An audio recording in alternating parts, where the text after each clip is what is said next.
The movie opens with a man named Dale out hunting in the woods with his friends. After failing several times to hit a rabbit, his friends mock his aim, but Dale is determined to make a hit. He wanders off alone to track the animal, only to be confronted by a massive, intimidating man named Ryan. Ryan demands that Dale remember a woman named Mariana Jones, Ryan's daughter, who lost her life because of Dale. I want you to remember Mariana Rosa before you die. Before Dale can react, Ryan ends the confrontation by pushing him off a steep ledge. That night, Ryan is haunted by visions of a masked individual with weapons. He wakes up focused and begins prepping his gear. The next day, he stops at a diner to ask for directions to a town called Hope. The waitress gives him a stern warning to stay away from that place, but Ryan is undeterred. You ain't headed to Hope, are you? Exit 26. He takes the directions, hops into his classic Range Rover, and drives straight into the heart of Hope.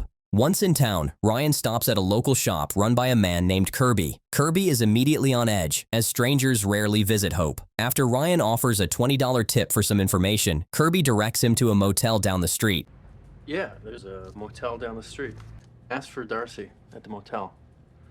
Meanwhile, the FBI is seen investigating a tragic cold case, the brutal loss of Ryan's entire family. Agent Sutton, who is leading the investigation, identifies the primary suspect as Dale James. However, Sutton soon receives word that Dale has already been found deceased. Upon arriving to identify the remains, Sutton confirms it is indeed Dale, realizing someone is already taking justice into their own hands. Back in Hope, Ryan checks into the motel managed by Darcy, who seems to run the place entirely on her own. He books a room for 2 nights, but when Darcy tries to make polite conversation and asks what brought him to such a small town, Ryan remains cold and silent before heading to his room. Outside a local social club, a biker named Prospect loses his temper with a barking dog and draws his weapon. Ryan intervenes immediately, disarming and physically taking down Prospect. The situation escalates when the gang leader, Drake, and his brother Rex arrive with their entire crew. Surprisingly, Drake decides to de-escalate, claiming he has more important business to attend to. He warns Ryan that there will be consequences later, to which Ryan coolly asks, "When?" We're gonna have to continue this conversation later. You just gonna text me? Or you want me to wait here? This guy's got some werewolf. Later that evening, Ryan and Darcy bond over his classic Range Rover. Darcy reveals her own love for cars, mentioning a Mustang she used to own with her late husband, showing a rare moment of connection for Ryan. The scene shifts to Drake's hideout, where he is practicing his boxing. Rex informs him they found a man who owes them money. In a brutal display of power, Drake offers the man a deal. Beat him in a boxing match, and the debt is cleared. 1 round with me. Your debt's paid. The man lands a punch, but it doesn't even faze Drake, who proceeds to pummel the debtor into the ground. Following the fight, Drake sends Rex to check on their illegal labs. It's revealed the gang is running a massive drug operation, using women to transport the product. While at the lab, Prospect informs Rex that the big guy who humiliated him, Ryan, is staying at Darcy's motel. Rex heads to the motel to pressure Darcy for information on Ryan. When she refuses to talk, Rex turns violent and physically assaults her to get the guest register. Just as he finds Ryan's name, Ryan appears and delivers a brutal beating. Darcy, terrified of the consequences, begs Ryan to stop because Rex is Drake's brother. He's Drake Salgado's brother. You can't touch him.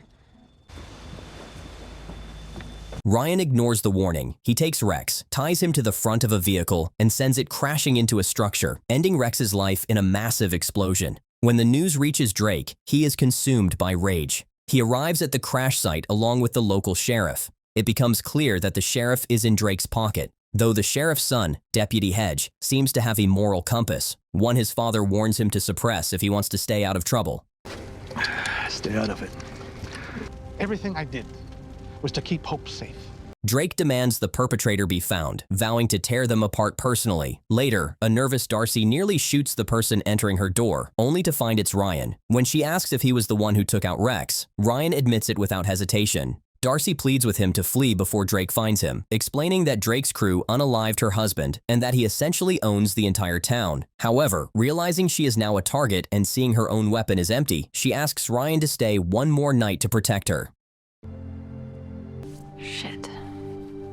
The next day, Darcy heads to Kirby's store for groceries. While Kirby is busy trying to find the courage to ask her out, Deputy Hedge arrives. Hedge questions Darcy about her mysterious guest, but she protects Ryan, claiming he's just an ordinary traveler. You scrapped it out with the Prospect yesterday, so...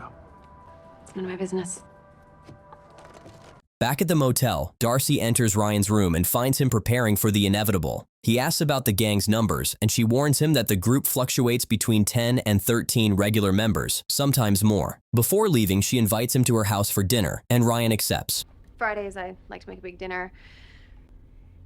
Sounds nice. Meanwhile, Prospect and another biker pick up Kirby and bring him to Drake's headquarters. Drake is frustrated because he doesn't even have a name for the man who took out his brother. He tasks Kirby with digging up information, specifically wanting to know if Ryan is an undercover agent. Drake knows that taking out a civilian is one thing, but unaliving an undercover officer would bring a level of federal heat he isn't ready for yet. While Kirby is investigating on the street, Deputy Hedge does some digging of his own. He pulls up Ryan's records and discovers that their visitor is far from ordinary. Ryan was a highly decorated elite-level officer with a history of taking down major criminals. He wasn't just a cop, he was a specialist with a chest full of medals and a very dangerous set of skills. While the gang is busy loading a massive shipment of product into their trucks, Ryan watches from the shadows. Luck is on his side when one of the transport trucks gets a flat tire along the road. Ryan seizes the opportunity, taking down the driver before setting the vehicle ablaze, causing a massive explosion that destroys the entire shipment. When the news reaches Crab and Prospect, they are forced to report the failure to an increasingly unstable Drake, who is losing his patience and his profits. One of our trucks got jacked. Cops? No, definitely not cops. Back in town, Kirby is caught red-handed breaking into Ryan's Range Rover to find information for the gang. Instead of retaliating, Ryan joins Kirby for a beer. When confronted, Kirby admits that Drake is pressuring him to find out who Ryan really is. Showing a surprisingly protective side, Ryan advises Kirby to tell Drake exactly what he knows to keep himself out of the crosshairs. Why are you looking at my car? These assholes off of my back, and they're asking me questions. Tell them everything you know. Protect yourself. As they speak, Ryan notices Crab watching them from outside. He doesn't wait for a confrontation. He steps out, delivers a swift beating to Crab, and sends him running back to his boss with a clear message that he isn't afraid of Drake's inner circle. Drake pulls the sheriff aside, demanding answers about his destroyed truck. The sheriff insists he wasn't involved in the chaos, but he hands over the intel Drake has been waiting for, Ryan's full identity and his history as a former Dallas police officer. Meanwhile, Ryan attends dinner at Darcy's home. In a rare moment of vulnerability, he opens up about his past, revealing that his family was taken from him and that Rex was directly involved in their loss. He makes it clear that he didn't come to Hope by accident. He came for justice. So you came here for what? I came here for Rex Delgado. The peace is short-lived. That same night, Drake, Crab, and the rest of the crew descend on Kirby's house. Believing Kirby has switched sides and is now working with Ryan, Drake eliminates him as a traitor. The next morning, Deputy Hedge discovers Kirby's body. When Ryan and Darcy arrive at the scene, Darcy is devastated by the loss of her friend, realizing that Drake's cruelty knows no bounds. Agent Sutton and the FBI finally arrive in Hope to question the sheriff about the recent deaths of Rex and Dale. Staying true to his corrupt nature, the sheriff stonewalls them, refusing to provide any useful information. Meanwhile, Ryan decides to take the fight directly to the gang. He tracks Crab to a local pool hall and takes on the entire group of bikers single-handedly.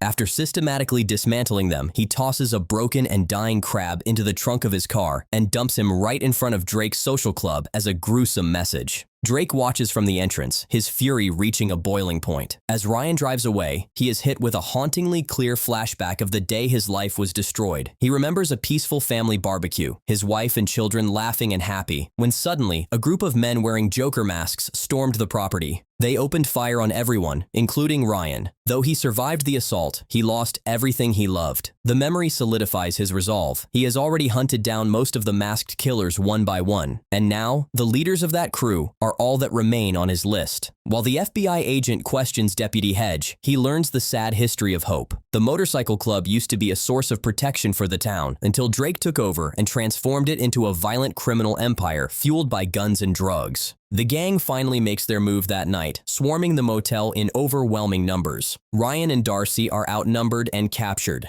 By the time the FBI and Deputy Hedge arrive the next morning, the motel is empty. Drake has already moved his prisoners to an undisclosed location. Ryan wakes up tied to a chair with Drake looming over him.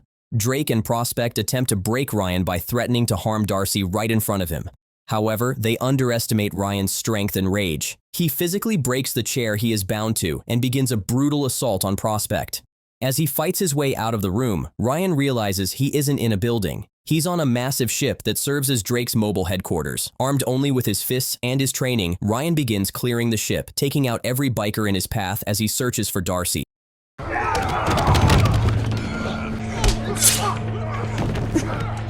Back on land, the guilt finally becomes too much for the sheriff. Realizing he can no longer live with his role in Drake's corruption, he takes his own life. On the ship, Ryan manages to find Darcy and leads her into the main cargo hold, where millions of dollars worth of the gang's product is stored. Drake emerges from the shadows for the final confrontation. It's here that the ultimate truth is revealed. Drake wasn't just the leader of the gang, he was one of the men in the Joker masks who personally participated in the massacre of Ryan's family. The final battle is brutal. While Ryan has the raw strength and tactical experience, Drake's background as a boxing champion makes him a formidable opponent. They exchange devastating blows, neither man willing to back down as they tear through the warehouse. Ryan eventually gains the upper hand through sheer vengeful will and delivers what looks like a final killing blow to Drake. As Ryan turns to lead Darcy away, believing the nightmare is over, a bloodied Drake surges back to his feet for one last cowardly strike from behind. Before he can reach Ryan, Agent Sutton and the FBI storm the room. Sutton fires, finally putting an end to Drake and ensuring Ryan's survival.